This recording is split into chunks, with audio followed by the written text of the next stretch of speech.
So by the way, everybody died. Okay. All right.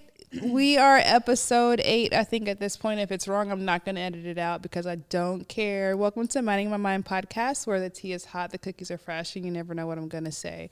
And I think I'm looking in that camera. Today, we are talking about grief, you guys. And I chose to have Jade and Nina here to talk about their favorite topic. I'm going to introduce them, but I wanted to first preface it with saying that just like some of the episodes before, we are talking about something that can be kind of heavy. Press pause, take a break, take a breather, Google some things if you need to. You don't have to take it all at one time. It can be heavy, but also it could be very insightful for people like me in the past who hadn't done so much research. It could have been very insightful. So now to me, it's just kind of heavy because I know so much. So however you take it, I hope that you get something from it and that I gave you a good enough warning for what we're going to get into. But my very good friends, you have friends, I think, in your life that turn into family. Like, you're like, how are y'all friends? And you're like, I don't know. We met in like 2000. I have no idea, but I do know how we met. I do know that we've been friends for now like 13 years. I'm 36. It's some math, but it's like 13 years or so. Wow. Yeah. So Jade and Nina are sisters. And I wanted to start challenging people to do this. These may be the wrong two people to practice on because I feel like they have a very strong sense of self-identity. And that is separate from a lot of self-characterizations. But as far as identity goes, you guys know who you are. You know what you want. You know what you don't want. You know what you contribute to society. You know what you don't contribute. I talk to a lot of women who, in the height of their frustration, especially when it comes to dealing with their family, they'll say, I don't even know what I do, how I help, or who I am. And I'm like, we're not going to go there. Who are you? Tell me 3 things you did today.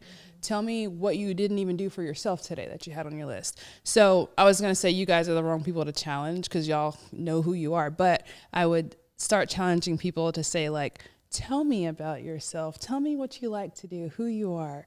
Because a lot of times we get asked that, and then I know that I freeze up. I'm like, I don't know what I like to do. I don't know what I do, but I sometimes do. But I feel like you guys would do such a better job of introducing yourselves. I think I call you guys like my pocket Gandhis. And so it's hard for me, like when you have so much history with somebody, to be like, I trust everything Jade and Nina say.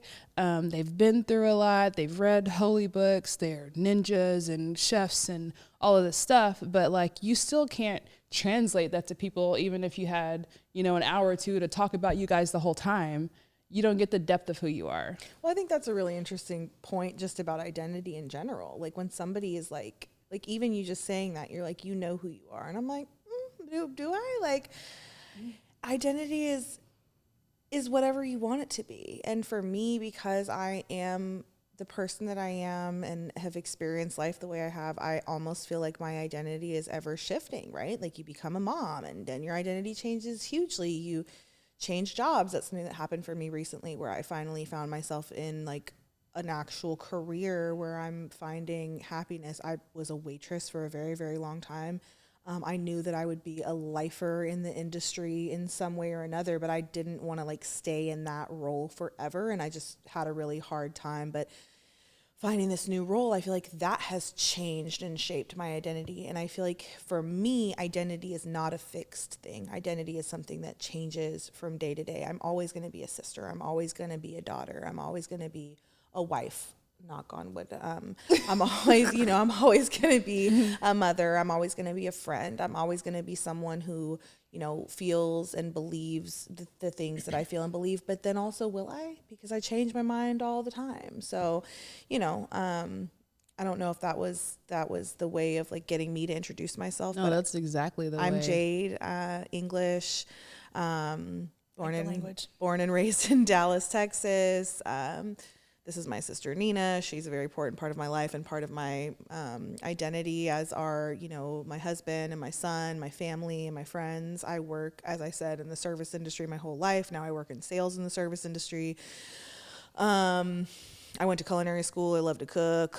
I like the ocean. Like there's a lot of things that I could go on about, but I think more than anything, like in terms of what we're talking about today, I lost my parents in a car accident when I was 19 years old, and it gave me a very raw and real meeting with grief. And Nina actually coined this term. I'm not going to pretend that I said it first, but it has been a dance ever since. Like I've been dancing with grief. And, you know, I literally had this conversation with Nina a couple of days ago about how we were young when we lost our parents. I was 19, she was 15.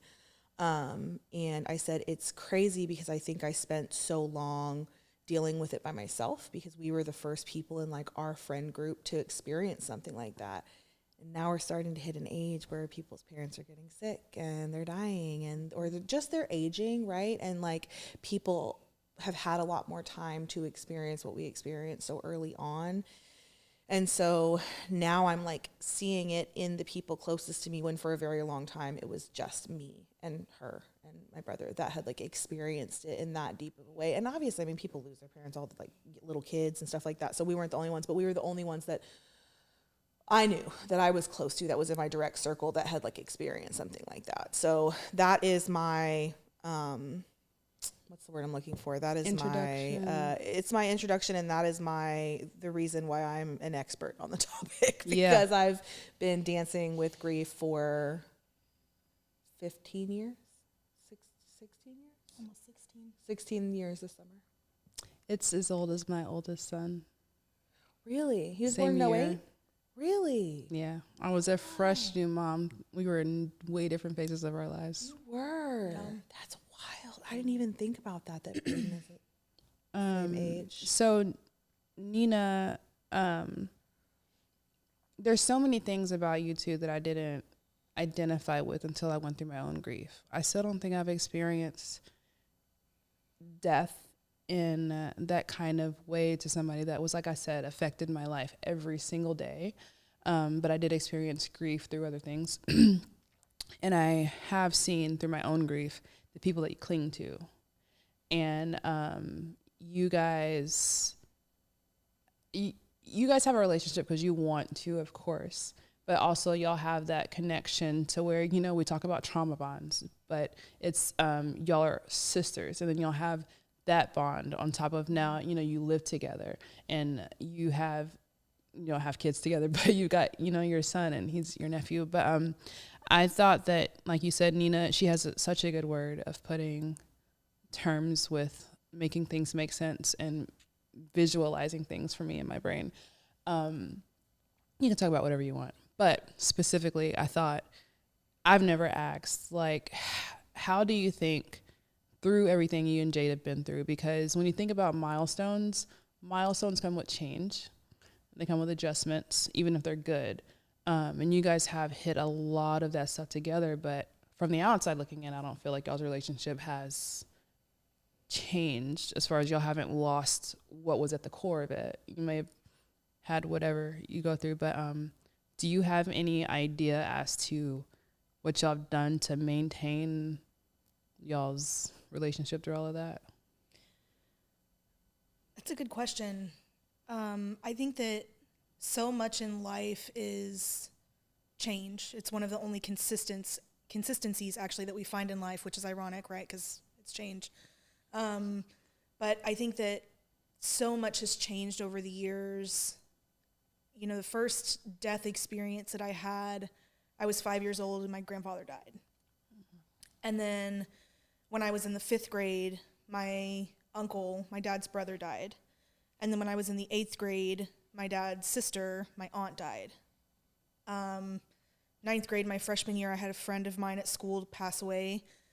10th grade, we had a friend at school pass away. And then the summer after 10th grade is when my parents died. So there has been, and then of course after that, I have experienced death, you know, a number of times over in that way too. So I think it's just, you know, you experience so much, and I think that if you're lucky, my dad used to say that if you're lucky, you can count your real friends on one hand.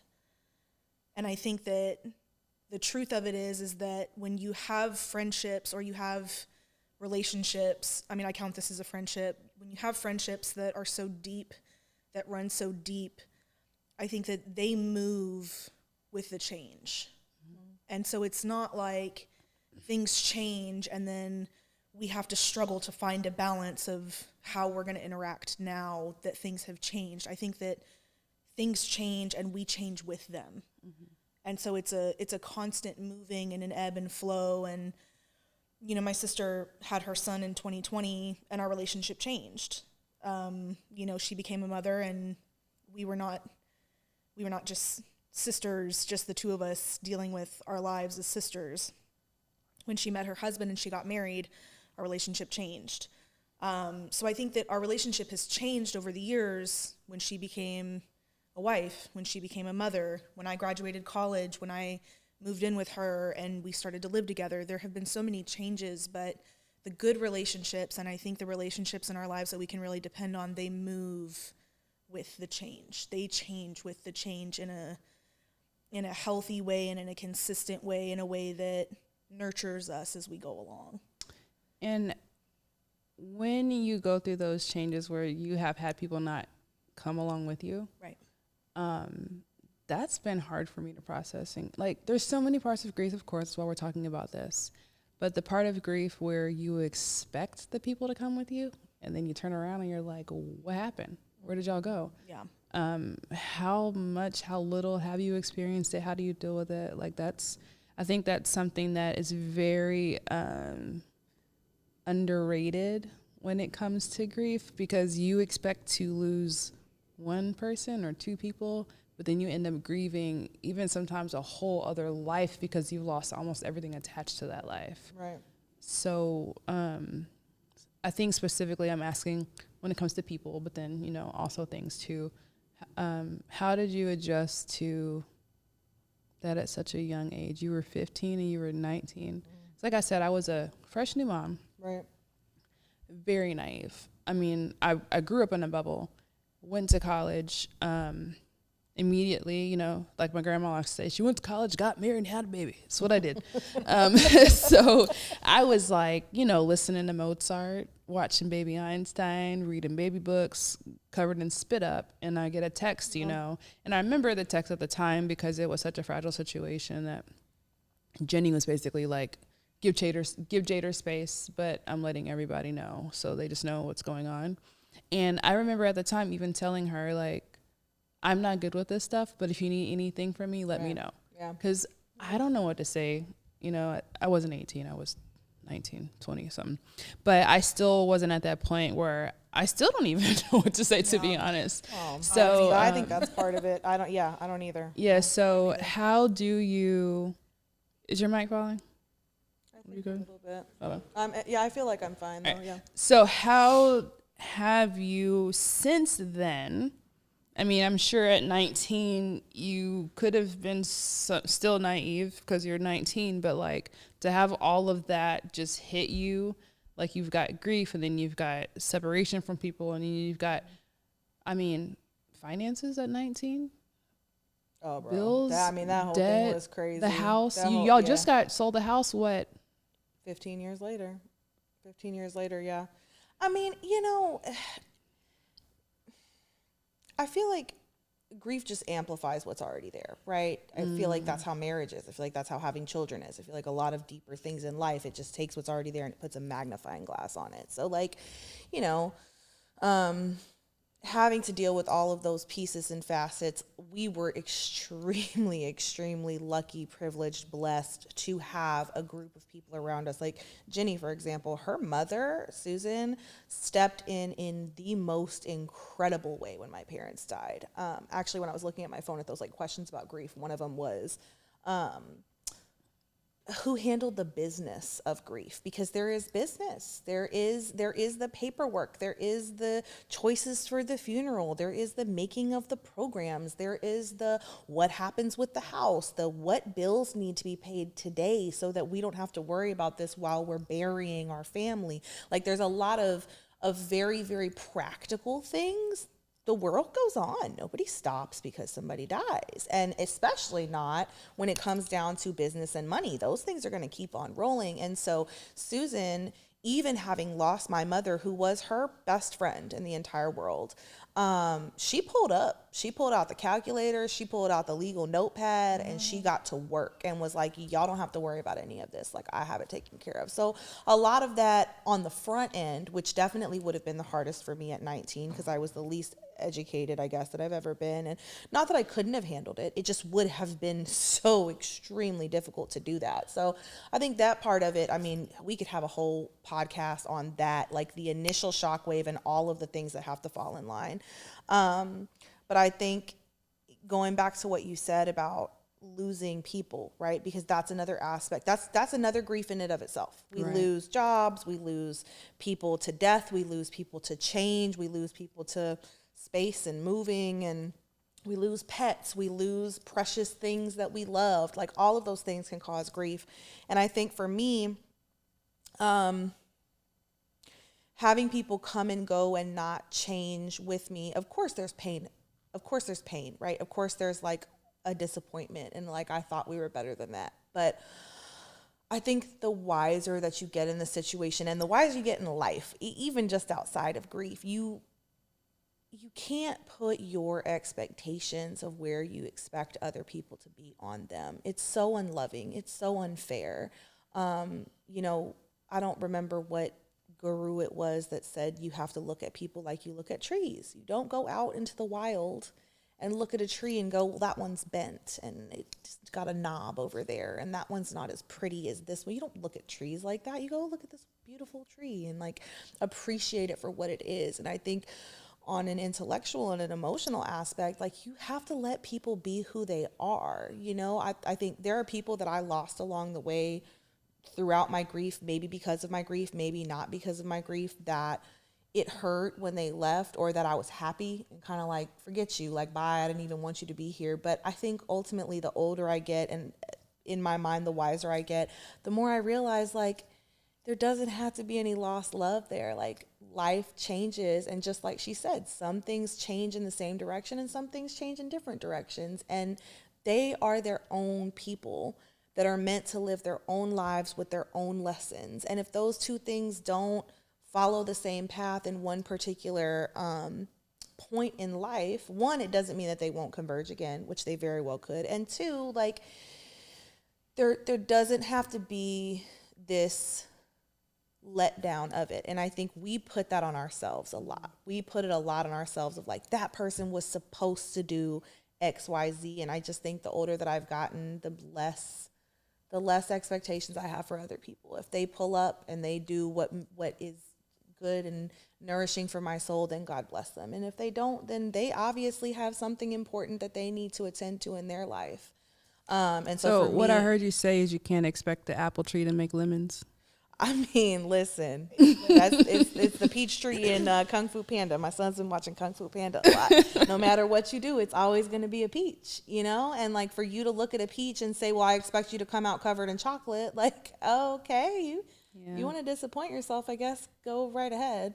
Well, and I kind of want to piggyback on that. My parents taught me more than I could possibly. I mean, everybody's parents teach them so much, but my parents taught me so much about emotional and mental well-being and taking care of yourself. And I think that one of the lessons that my dad taught me is that you can depend on yourself to be the center of your life.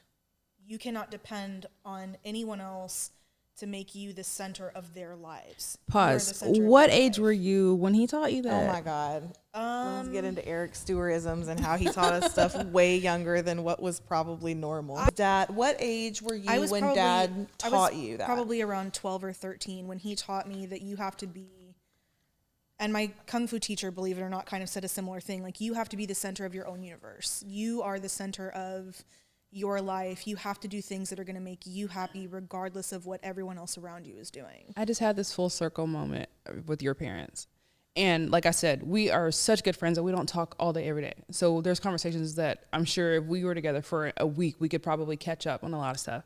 A question that I just thought about with you guys in particular, I don't like when people push things on people. Like sometimes I cringe when people are like, oh, your dad will be so proud of you for doing this. And you're like, you wouldn't know, right? You don't know my dad, bitch. Yeah. So my question, instead of pushing it onto you, have you ever considered that, like, I don't like everything happens for a reason. But I was saying I have teenagers because I'm just now to the point where I'm having to give them these, you're getting bullied because you're beautiful. You're tall, you have gorgeous hair. Do not let anybody else make you feel any less than. Yeah. Your parents gave y'all so much wisdom that could have helped. Like if my parents gave me that at that age, even at 18, right before I left the house, like there's so much stuff I had to catch onto through life experience. Oh, they're treating me like that because of them. Or I need to not rely on people. This is how people treat you when you do. But nobody ever taught me that, kind of, in a sense. But do you ever think or consider that, like, your parents gave you all of that wisdom before they left, like, yes. because yes. you? Yeah.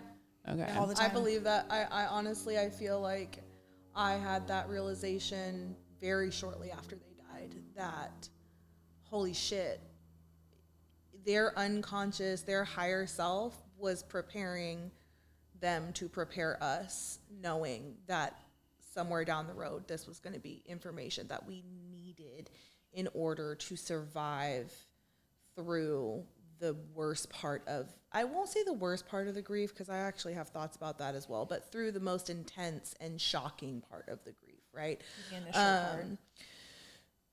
To not give up on life, to not, like, literally, I tell people all the time, my dad, the last thing my dad talked to me about before he left was that his mother died when he was 19 years old, and that he spent a lot of time being angry at God that she was sick and left when she did.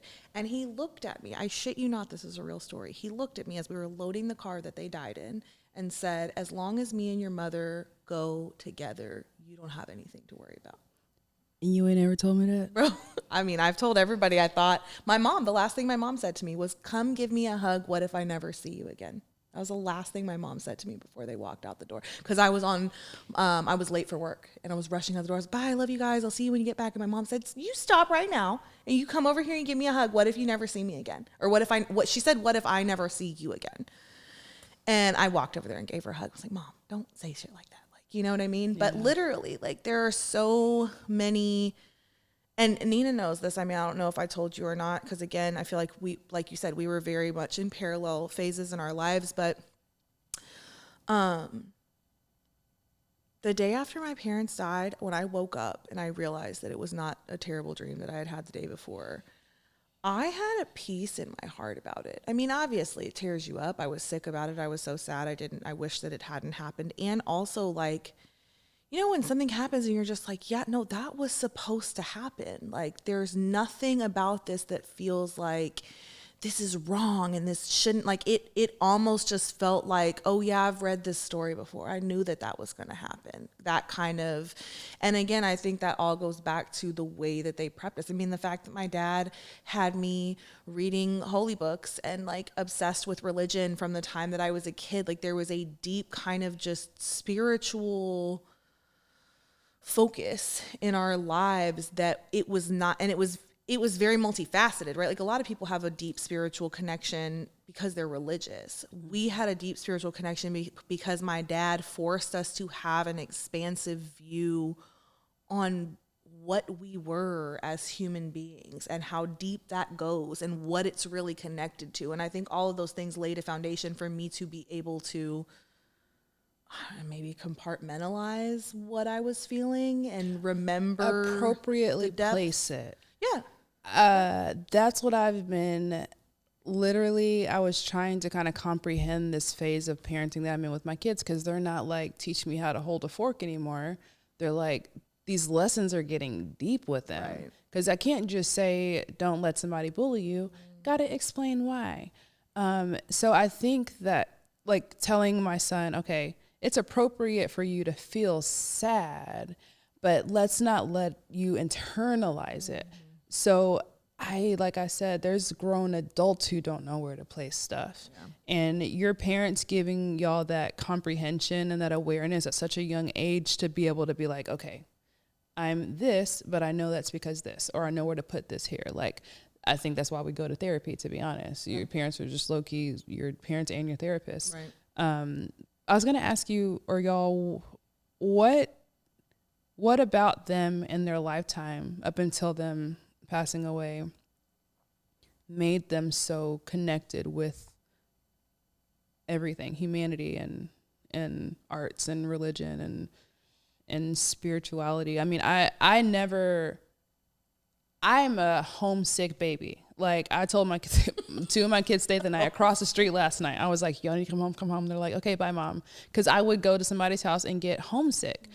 When I went to your house, like, it's almost like I would walk, not your house, but I can walk through somebody's door and just know, like, oh, I don't want to be here, like, automatically. I mean, that's kind of social anxiety, introvert stuff too. But like, even thinking about going to your house growing up was never like a crap, I got to go to Jade's, or her dad's weird, or like she's got, there's always something I can think of. It's the energy that's off. Your house was always like, I can't even remember what went on, but I remember it being a good time, and not a good time, but this, and not it was cool, but it was always fun. It was always, if not fun, it was chill. We were just laughing, joking. It was a safe place. It was such a safe place. So what my therapist told me that we broke down some things about how people are like, well, you have 5 kids. I don't want to push my kids on you. I'm like, I have 5, adding more, I really don't even notice. And she was telling me you create a safe space for other kids because you didn't feel safe as a kid. So with your parents, like, I want to know, like, sometimes sadly, I feel like the sweetest people have been the most hurt. Because it's like we're trying to prevent you guys from making the same mistakes we did by letting people take advantage of us, and we didn't know, or letting situations take advantage of us. So do you know what made them such passionate, like, loving, what's another word for that? I don't know, but those words, consistent as they could be. Yeah. I mean, honestly, I think part of it was that they were artists. Yes. I think they both had a very artfully crafted view of the world. They were artists. My father was a musician. My mother was a photographer. They were not people. And they were in their 20s and the 70s, bro. They were hippies. I mean, like, I have not put that together. They were born in the 50s. They were in their 20s and, like, free love and love awakening and all that shit when they were having the best years of their life. So, I mean, maybe some drugs were involved with making their brains a little less rigid. Like, I mean, my parents, they were not good with money. We hear that from, like, my, family, and they're just like, oh, and they just wasted a lot of stuff. But, like, and even, like, I was looking at their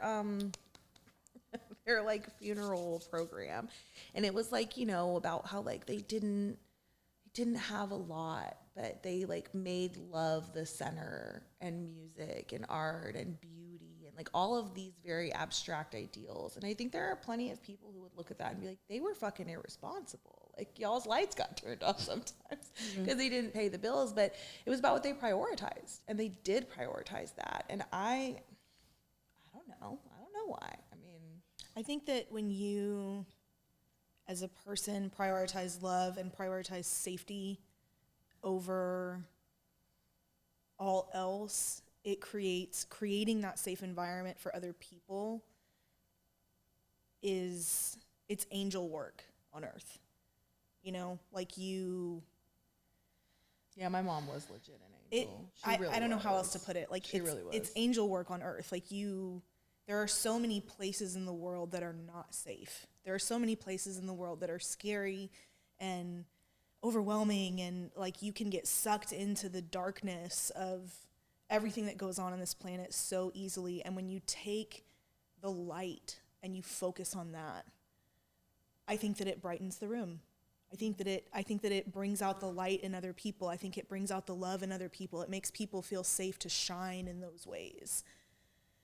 And I think they were really, really good at it. Yeah. And you know why I call you guys when I'm, like, at the point where I'm just like, is there a bridge to jump off this earth? Because I need to line up to get on it. It's not even necessarily because y'all are going to say something to cheer me up or to give me perspective. Right. It's because I know that y'all can at least just see it and that y'all are listening, right? I remember, I never know. The best people, you never know what to expect from them. I don't want to call you and know what you're going to say, because then why do I need to call you, why right? do I need to call you? Right. Yeah. When I told Jade, briefly, part of why I was getting a divorce and stuff, I never forget. Because, like, first of all, how do you even start? Like, people are still like, dang, there's more. I'm like, y'all don't even know how much more there is. There's 15 years of everyday life. Yes.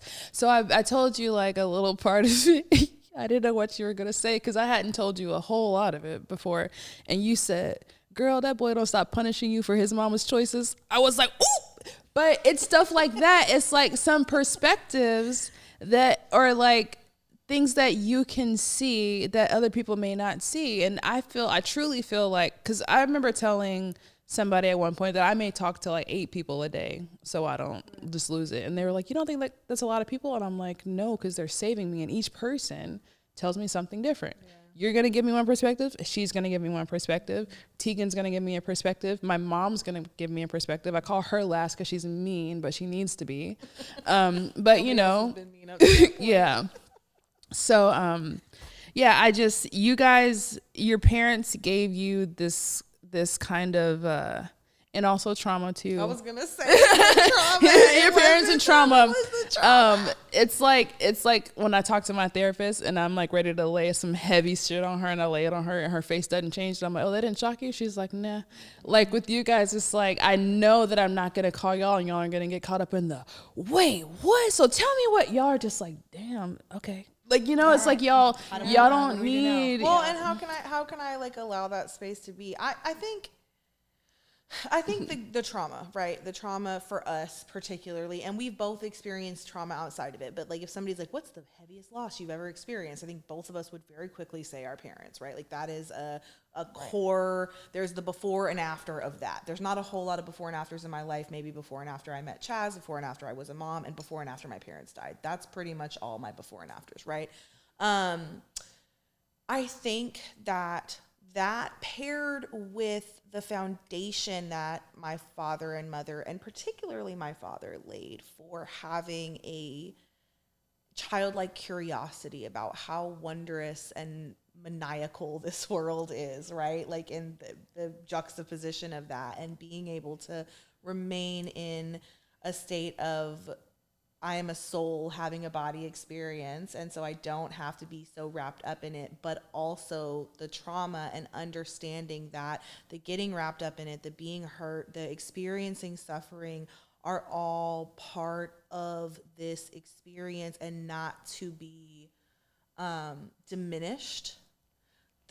Those two things together of like be wide-eyed and amused at this crazy world, and also hold space and reverence for the depth of suffering that we feel as human beings. I think that, to me, encompasses what they gave us and what the trauma has done up to this point. And I think that is a very human place to be, and it's a hard thing to do. No one likes to sit in the depths of it. I don't mind talking about things that absolutely broke you, because I've been absolutely broken, and I understand that is a very important part. Like, I believe that as souls, we choose to come here to feel it, to experience it, the good and the bad. No one has a life that's all good. No one has a life that's all good. Everyone experiences that. And it's like, however much you fight against it and try to not experience it,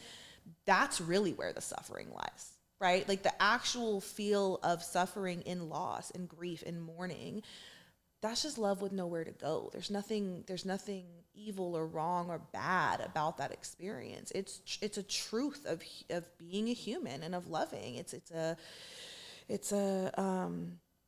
side effect of that, right? And like I don't know, I just like, whenever I see someone else going through it, I'm just like, tell me more. Like, I want you to be able to go through that experience authentically and in a way where, because what I think doesn't matter about it, really and truthfully. Like, I don't have an opinion on it. I'm just here to be the space, the sounding board, the mirror, the whatever it is that you need. And most of the time people will tell you what they need. Like, I can tell that you don't want me to try to go out of my way to do anything but just listen. So that's what I do. Well, I think that when you experience trauma of any kind, but especially when it comes to loss and grief, I think when you witness other people experiencing grief and loss, whatever that may look like, be it from death, be it just from losing people that can't keep up or don't want to keep up or change their mind or whatever the case may be, I think that when you experience that kind of grief and that kind of trauma, there's a bravery that comes from that enables you to stand by other people and say, hey, you're not alone, I'm here with you. We're going to do this together. It sucks, it's hard, but I'm with you. I will hold your hand and I will walk with you through the dark.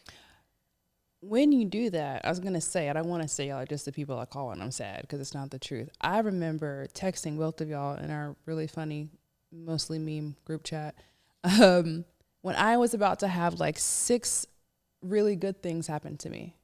It was like I was going to have weight loss surgery. I was going to Disney World. I was doing good modeling, blah, blah, blah, blah. Because when you make a safe space for grief, you make a safe space for happiness. Yeah. There's people that you can reach out to when you're grieving because they want you to grieve. Because misery loves company. But when you have something good happen to them, they're miserable still and they're jealous, envious, or unhappy about it. I'm going to tell y'all this, and we don't have to talk about it much. You can maybe touch on how I should feel about it, but I'm still going to therapy for it. But the friend Megan that literally you guys probably coached me through grieving the death of her husband and being by her side for a year or 2, if every day was very hard. When Brendan and I decided, well, both of us, when I decided to leave, she took the stance of super Christian, stay with your husband, anything you do outside of that I don't agree with, and totally abandoned me. And now she's best friends with Brendan's new girlfriend. Yeah. Sounds like she's obsessed with Brendan. Well, it sounds like she doesn't have an identity. Wow. Which is why the friends that your dad said that you're lucky to have on your hands, I can't count the friends that I have. I don't have any friends that don't have a sense of identity. Like you said, it's always shifting, but like your identity shifts, but you're still who you are at the core. It's like you have to kind of make adjustments around it. Sure. If you don't have that core, that's what I feel. Those people that fall off, those people that don't stay around, those people that you can't go to when you're happy. They don't have like I always compare it to like a house without a foundation. Like it's just all going to cave in, and not addressing stuff. When people ask me nowadays, how did you get through this? Because I didn't address nothing. What do you mean? Right. I pushed it under the rug. Mm-hmm. I used disassociation and bipolar and ADHD. That happened. That was 7 minutes ago. I'm super good now. It's been 13 and a half minutes. Like I haven't moved on.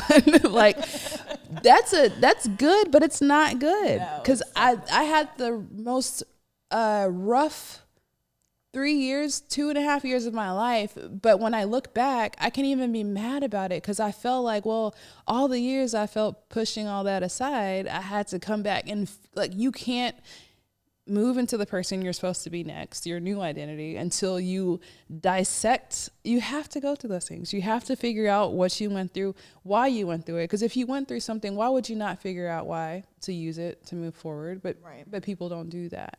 Yeah. So I've had to learn a lot of life lessons through my own kind of grief that I feel like, just kind of give you a different perspective on people.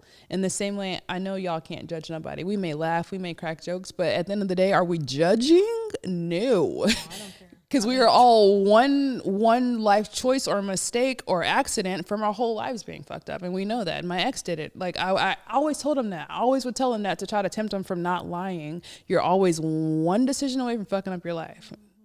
And it's true. And the decision could not even be our decision. Somebody could make choices against our will and mess up our life. But all that to say, nothing. I always say that and have nothing to say after that. Do I ever say all that to say in conclusion? I never remember. Occasionally you do. Okay. Whenever I'm around. No, I think honestly, I love that you brought that up, because to me it goes right back to the very beginning of when you asked the question about people who do not go with you. You have to let people be who they are. Like, and both in the sense of your life is better not having someone in your life that can support you getting out of literal abuse.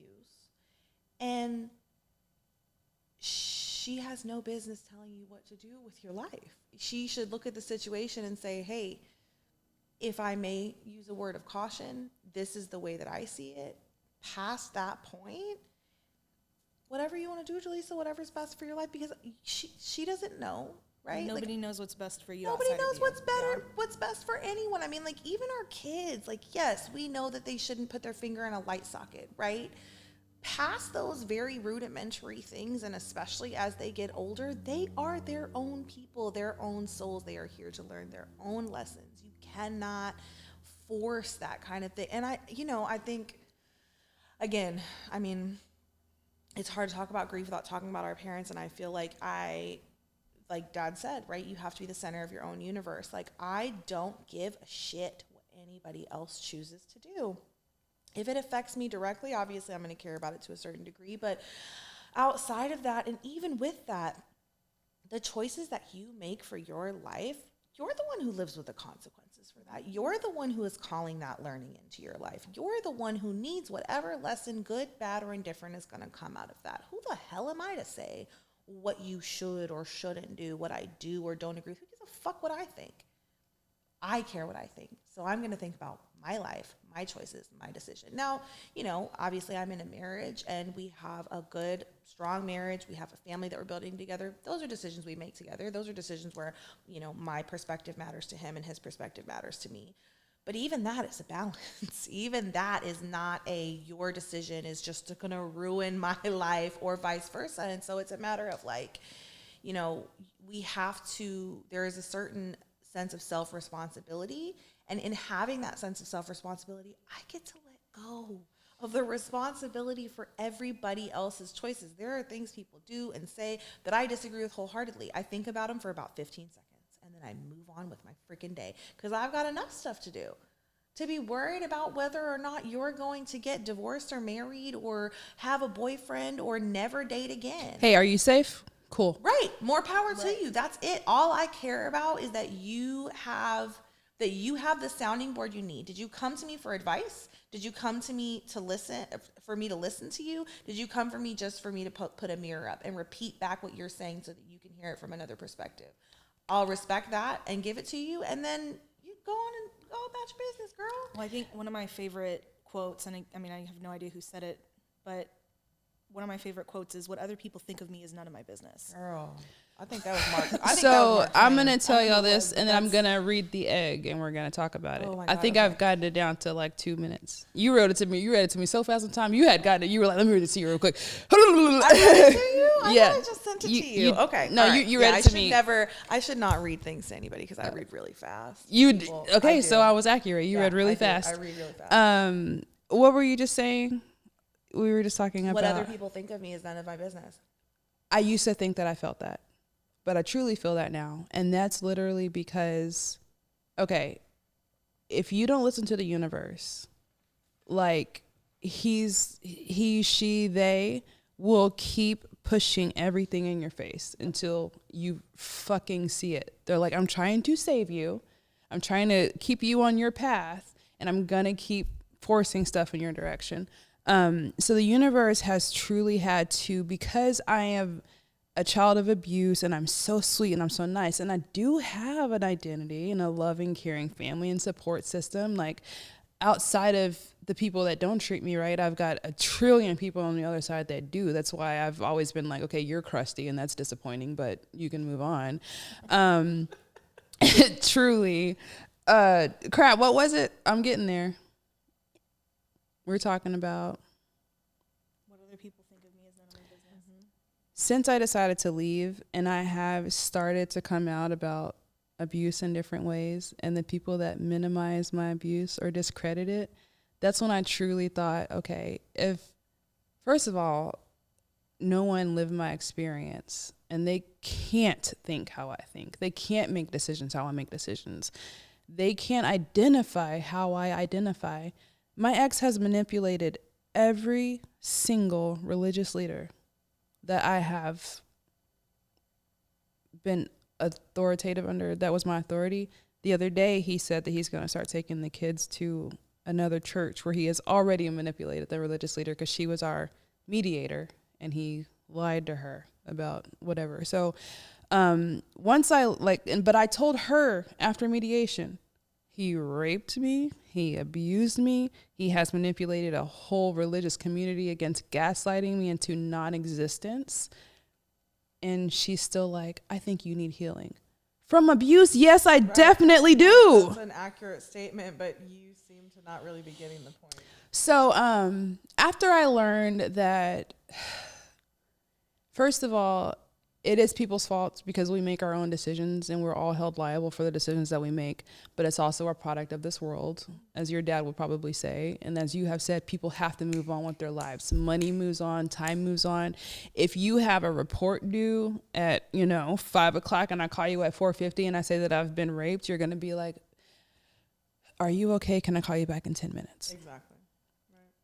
It's just a part of life. But that's when I started to say, why would I care about what anybody thought about me if they can't even think how I think? Well, but that's the whole thing about it, right, Lisa? Like, what you say about me says more about you than it does about me, right? Like, because we're all just living from this perspective. That's all we have. And so anything I have to say about anybody else is a reflection of Jade, much more than it's a reflection of whoever the hell I'm talking about. Like, and again, that same thread just keeps on popping up. Like, you have to let people be who they are. They are their own, and you can't, like, I think especially because you're talking about things that make people squeamish and that are uncomfortable to talk about, that are difficult to hear, that are what the generation before us would have swept under the rug and kept in the family and not spoken about out loud.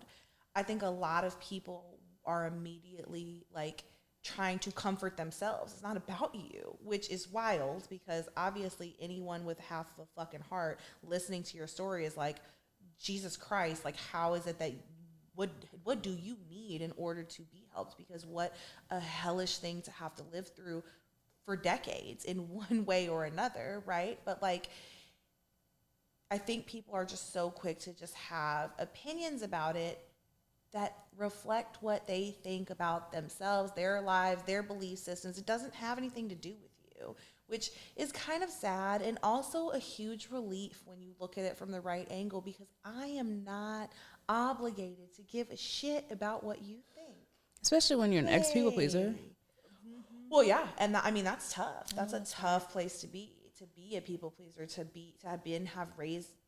have been raised in that, and to have that be like a defense mechanism, and then to have to come to terms with the fact that like, I don't have to do this, and as a matter of fact, I probably should stop because it's damaging. It's not good for anyone when you're a people pleaser, My except therapist for the taught me. narcissists and the abusers and the people. Those are the only people that it truly benefits. You know? That's true. My therapist taught me that actually dealing with the church. I went through 3 years of therapy to deal with that religion. Why didn't you tell me it was a cult back then? Anyways, I remember there was a barbecue we had to go to for the pastor's daughter, and I was like, I don't want to go. She's like, you don't have to go, right? And I was like, oh, I don't have to. She's like, say it with me. You don't have to go. Like, I hated everyone there. I hated the weather there. I hated the grass there. You sent me a picture every day of an icy tundra for like a solid 2 weeks. I talk mad shit about Minnesota, and now I'm not sorry about it. You're not sorry, and you shouldn't. But here's the thing: I learned 5 years of life in Minnesota was like 20 years in real life. Like, that place is so desolate and so backwards and so cold that people are like, and that's the thing too, when the universe shows me stuff, it's like, okay, my ex's girlfriend went to the church, so she's trash, you discredit it. Like, the whole establishment is discredited. So if the universe is no longer letting me waste my time. if something is attached to something, I can't even consider it. If you're attached to that person or that establishment or that color or those eyebrows, like I can't trust you. You know what I mean? So it's like, I'm going to read the egg.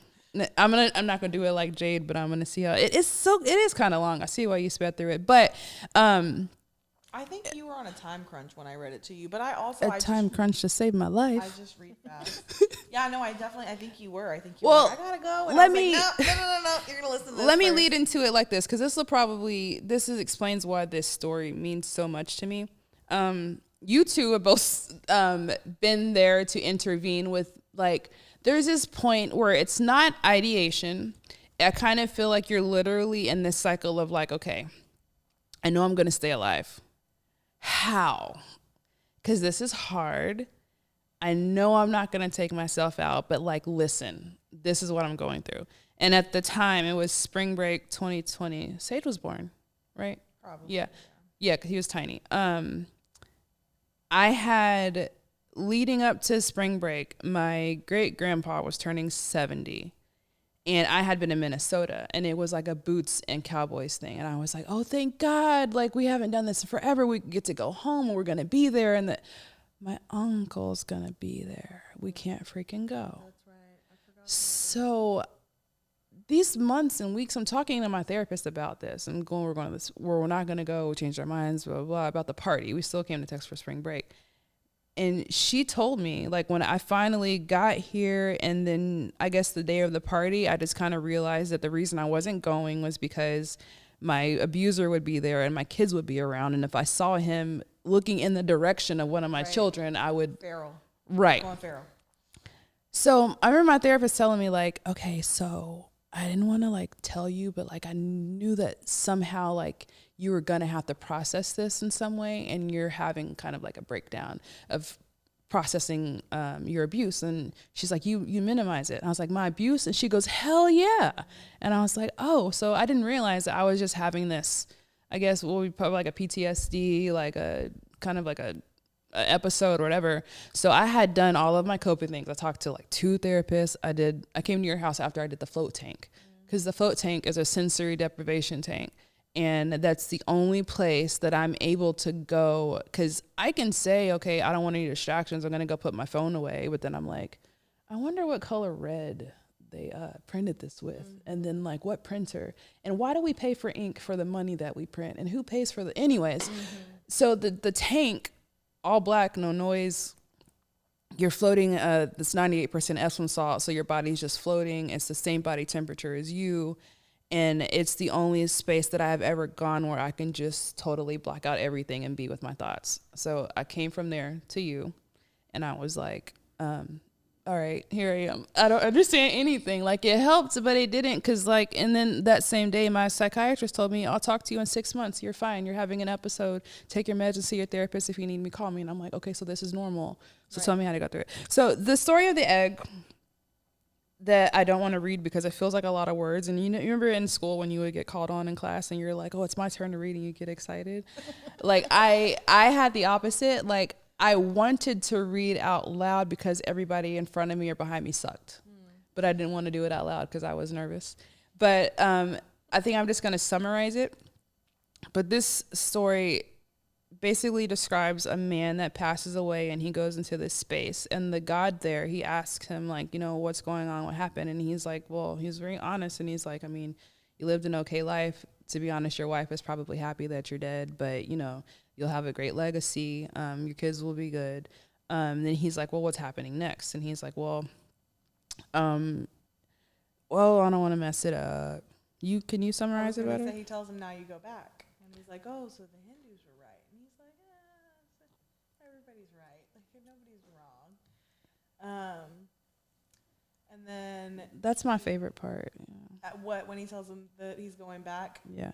Okay, so he said, so what happens now? Do I go to heaven or hell or something? Neither. I said, you'll be reincarnated. You said, so the Hindus were right. All religions are right in their own way. I said, walk with me. You followed along as we strode through the void. Where are we going? Nowhere in particular, I said. It's just nice to walk while we talk. So what's the point then, you asked? When I get reborn, I'll just be a blank slate, right? A baby? So all my experiences and everything I did in this life won't matter? Not so, I said. You have within you all the knowledge and experiences of all your past lives. You just don't remember them right now. All your past lives. So I would do the same thing as him, be like, all of them? How many were there? So then this dude tells him, every single person who ever lived is who you are and who you will be. And he's like, wait, so I've met myself? And he's like, yes, there are times where we do interact with yourself. This blew my mind. Like he says, so I'm every human being who ever lived or who will ever live. Yes, I'm Abraham Lincoln and you're John Wilkes Booth too, I added. I'm Hitler, you said, appalled, and you're in the millions he killed. I'm Jesus and you're everyone who followed him. You fell silent. Every time you victimized someone, you were victimizing yourself. Every act of kindness you've done to yourself. Every happy and sad moment ever experienced by any human was or will be experienced by you. You thought for a long time. Why? You asked me, why do all this? Because someday you will become like me, because that's what you are. You're one of my kind. You're my child. Whoa, you said, incredulous. You mean I'm a god? No, not yet. You're a fetus. You're still growing. Once you've lived every human life throughout all time, you will have grown enough to be born. So the whole universe, you said, it's just an egg, I answered. Now it's time for you to move on to your next life, and I sent you on your way. So the first time I applied that was not in some deep way, honestly. The first time I actually applied that, I went back to my grandparents' house. My daughter had gotten too much lotion. Like she had all over her arms and legs. And the words formed in my brain that said, why would you do that? And then I said, because I'm 6. And I was like, huh. So I have a different perspective now when it comes to people and how they act and respond. Like you said, that's you. What you're saying is a reflection of you. My neighbor heard me and my ex fighting one day, and she's like, I don't even know him, and he's like a deflection. Like everything he was saying, you could tell was what he was feeling. It's what he does. So now when I identify, when you're such an empath, you can just, people can say 2 words or you're like, I can't do it. But now when I identify that, I'm like, why did the universe put this person in my path? They might not be here for forever. They might not be here for 5 minutes. But there is a reason and a lesson behind this person. That's the lesson. I say that all the time. And even when I flip out on people and I'm terrible to people or I call people out, whatever, I'm their lesson. What I'm here to teach you is you don't treat people like shit, because then they will call you out on it. It might not be pretty. It might not make me look great. At this point, y'all been calling me crazy for 15 years. So what can I lose now? Yeah. I've already been half naked. Like there's really nothing else I can do. So the egg has taught me a whole lot. I mean, that was 4 years ago. And there's still times where I reference that and I'm like, it makes so much sense, because if anything, I would read that to my kids and be like, now treat your brother better because you're messing with yourself. You know what I mean? But there's so many lessons inside of it. Yeah. Well, and I think part of that too is, there's so many ways that you can look in that, but I think part of that too is that we get back what we put out. So even if I don't look at you and say, okay, this is me, which I do, I definitely do. I think that we are all facets of one big, much greater thing. And this is like a weird experiment of how those amalgamations like come together and seeing each other and interacting with each other. I agree. I don't really know what I believe entirely. I just think, but even if you don't think that, even if you look and say, okay, no, this is a separate person. They have their own, feelings, emotions, experiences. You can still look at it like whatever I do to you is coming back to me. Even if I'm not experiencing it as you experience it, it's going to come back to me. So, that is such a multifaceted and deep thing to really go into, because it's like, you know, when you begin to look at all of the world as a mirror of yourself and every single person. I mean, like, again, with the holy text, what my dad taught me, like, what did Jesus tell us? You love your neighbor as thyself. Why? Because they are you. Because you will experience whatever you put them through. What's the damn golden rule? Treat others how you want to be treated. Like, it's wild when you just open up your mind to the fact that literally all of it's pointing at the same fucking thing. It's all saying, and that was my dad's big thing with getting me to read the holy texts, is tell me what the difference is. Is there a difference? It's a cultural perspective. That's the difference. It's the time in history when it was written, the cultural experiences of the people who wrote it, right? And also how it was changed and altered over the years, because the Bible that we're reading today is certainly not even close to the Bible that was originally written. And let's not even go into the typos and things that change complete meanings of stories, or the books that were taken out based on whatever political tool it needed to be used for at that time. But outside of that, what's the difference? There isn't one. They're all saying this. The golden rule in the Quran is the same as the golden rule in the Bible. The Hindus say the same thing. The Buddhists say the same thing. The Taoists say the same damn thing. Treat other people in a way that you would want to be treated. And legit, if every single person on the planet today treated other people the way that they would like to be treated, or treated other people the way that they would want their mother to be treated, or treated other people the way they would want their children to be treated, so many bad things would stop instantaneously.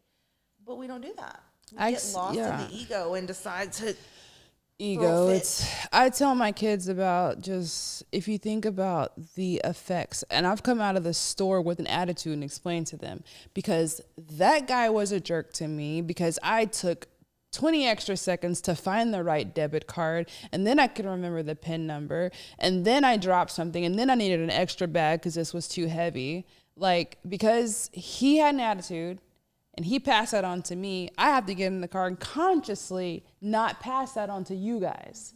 So anytime you're putting even energy, I made a video this morning, like I make videos and I post them like later sometimes, and this morning, like, my boyfriend was frustrating me because of me, because I'm a woman.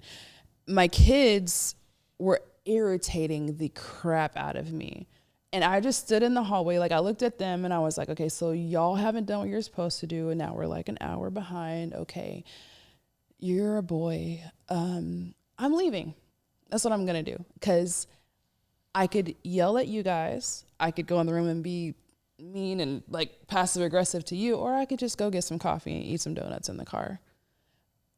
But being in a healthy relationship has showed me the toxic traits that humans develop as defense mechanisms, really from fear. It's all fear-based, and we all have got abandonment issues.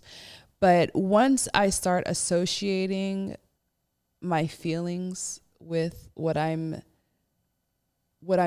that's deriving from, I'm aggravated because now I'm late, and my therapist has told me that why. This okay.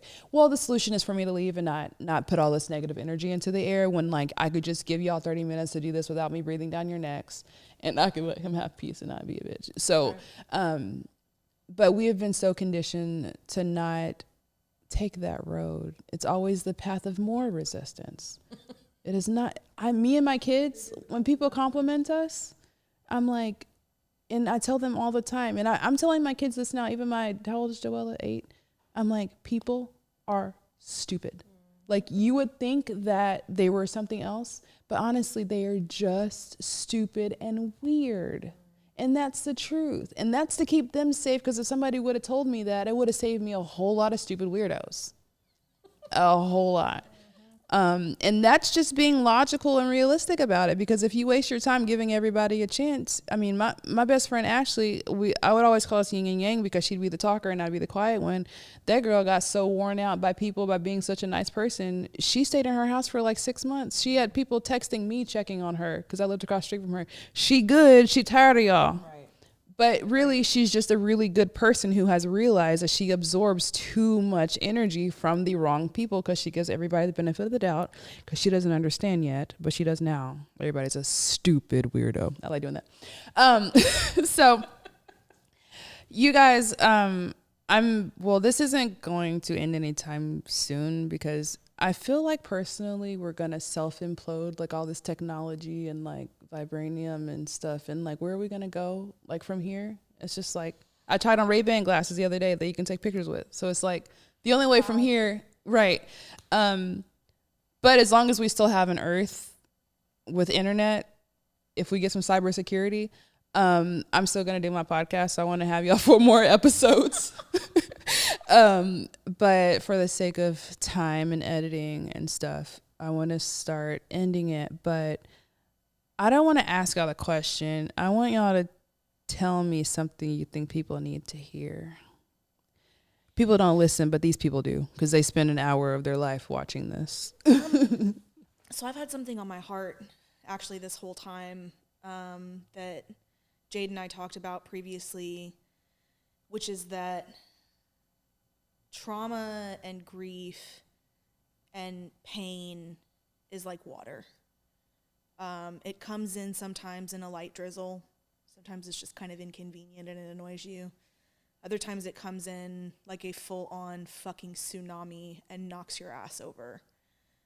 And I think that the important thing to remember about all of these things coming in the form of various weather, sometimes it's a river and it flows through your heart, sometimes it's rain pattering at your soul. But I think the important thing to remember is that you are not the weather, you are what the weather is affecting on.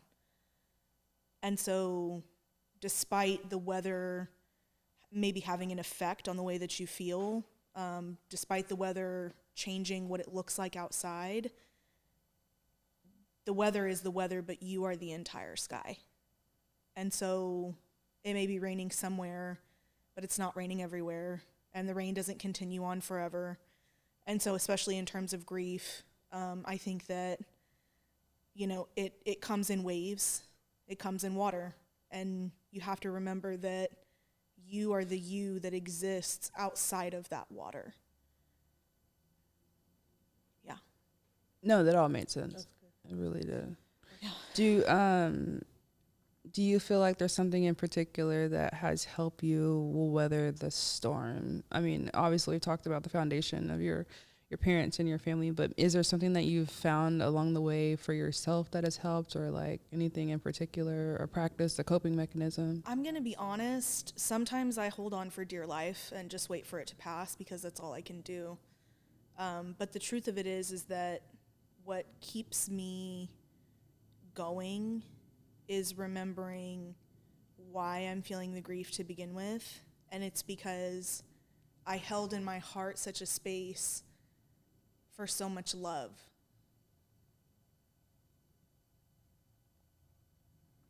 And all of a sudden, it doesn't have anywhere to go. And I think that it can be very painful to kind of come to terms with the fact that the love doesn't have anywhere to go. But that's what I always go back to, is that the reason why I'm hurting is because I had such an incredible experience when the people that I lost were here. And so holding on to that incredible experience and holding on to, I mean, I hate the cliche, like, just remember the good times. Like, that drives me fucking insane when people say that kind of thing. But it's just like the truth of it is that I have been so incredibly blessed that it carries me. It carries me. The love of my parents and the love of the people that I have lost in my life carries me through. When I feel alone, when I feel like I am standing in the storm alone, I have to remember that I am not. I can't be. I haven't been. I never was. I never will be. I came from a place of love, and it is to love that I will return. And that is what sustains me when it feels like I can't take it anymore. So, sorry for the emotions. Well, no, I forgot. I was told gonna you put some tissues. tissue. I'm like, we made No, it it's the whole okay. time. I know just- we made it the whole time without. I know. I don't know knowing, why and that hit me that's- so hard, because but I it's just, the truth. you know. Because it's the truth. I think where I'm at in my life, seeing my child, and I know, like, again with the cliches, like, oh my son, like, shut the fuck up. But no, seriously, I think one of the main things that I found really cool about being a mother is seeing how quickly we can change in real fucking time with another person. Watching him learn how to speak, and like within 5 minutes, one random day, it jumps up to now his sentences are sounding a little bit more well thought out and put together. And like that, watching someone change and understanding, like you said, change is the only constant that we have. It will change. It's not going to stay the same.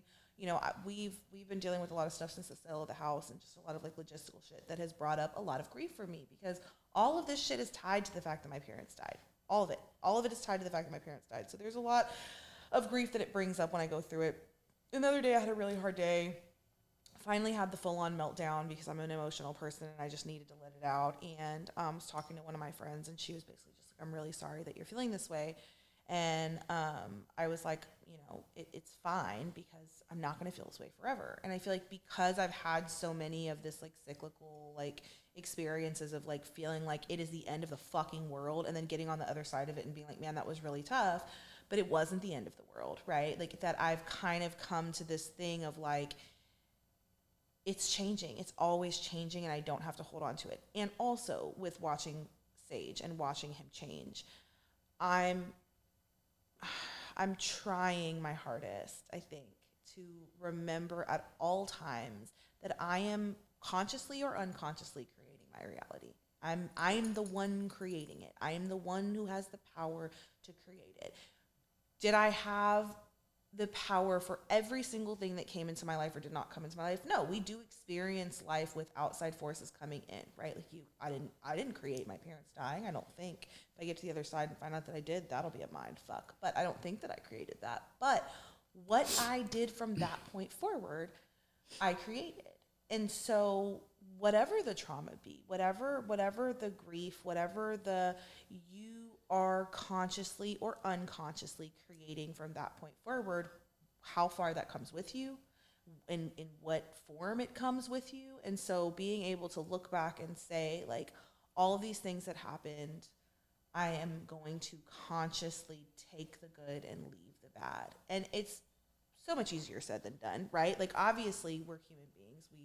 We slip up with that, and it's not just like the easiest thing to do, and it's not even something that's wholly possible, right? Like, I don't believe anyone who's on the toxic positivity side of like, I'm just always happy. Like, you're full of shit is what you are. But I'm okay with not being happy sometimes, right? Like, I'm okay knowing that because I am not happy right now does not mean, like she said, I'm the sky.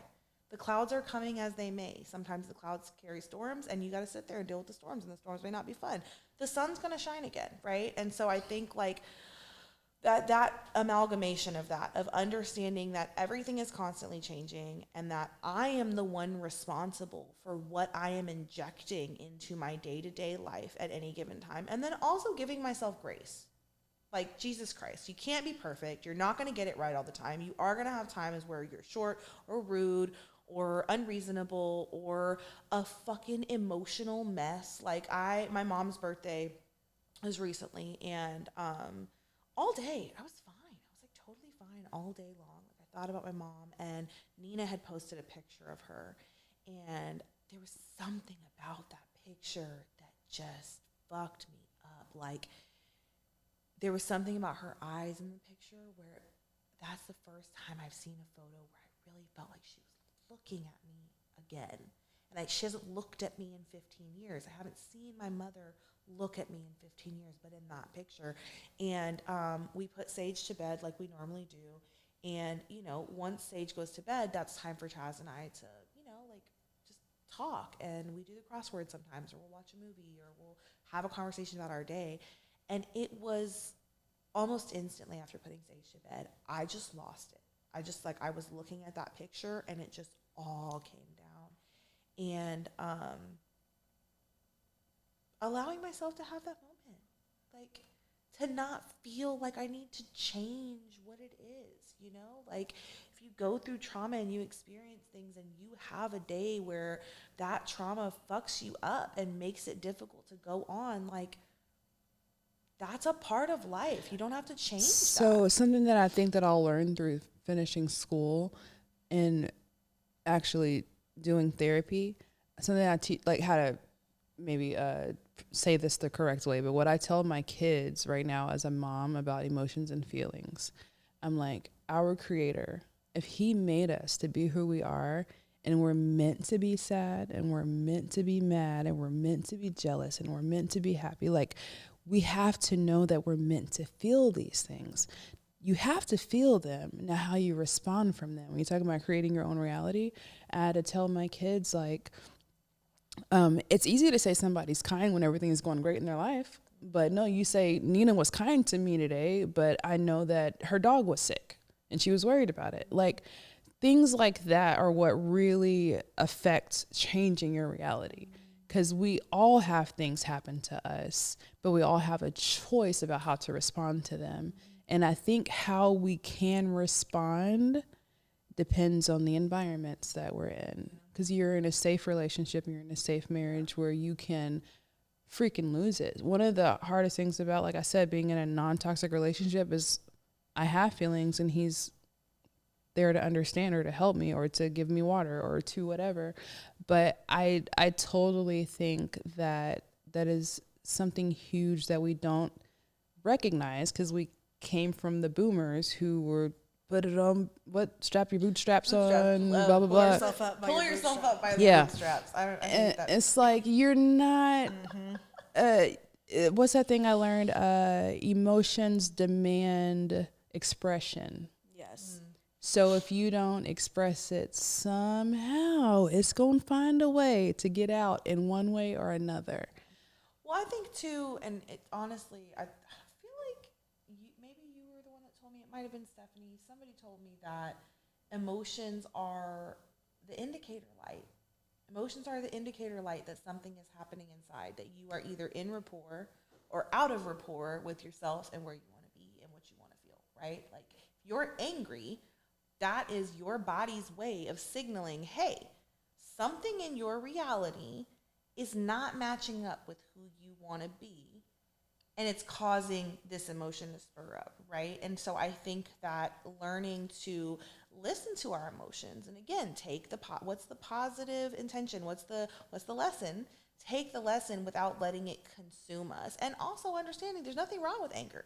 Right. I hate when people are like, anger is a negative emotion. No, it's not. No, it's not. Anger is just an emotion like all the rest of them. Any emotion in excess is a negative thing. Any emotion. Like, you're just going to be happy all the fucking time. Try that out at work. Let me know how it goes. Let me know how your coworkers start to treat you if you're just happy all the time at work. Right. Like, you're obnoxious is what you are because you're not authentic. Authentic human experience is a range of emotions. It's a range of feelings. Letting any one of them go off the rails is where you start to find the trouble. And unfortunately, some of the more negative emotions, right, like sadness, depression, anger, envy, some of those things, well, actually, I guess all emotions really, they beget themselves. The happier you are, the more happy you're going to be. The angrier you are, the more angry you're going to be. It's the finding what you're looking for when you look out, right? And honestly, the bootstrap thing, wait, I have to say this, because I thought about this last night, and I always think about it. Somebody said, if you look at a situation and you say, they should have to go through that suffering because I went through that suffering and I turned out fine, then you did not, in fact, turn out fine. You did not. Bro. Like, me and my brother always say, that is not correct.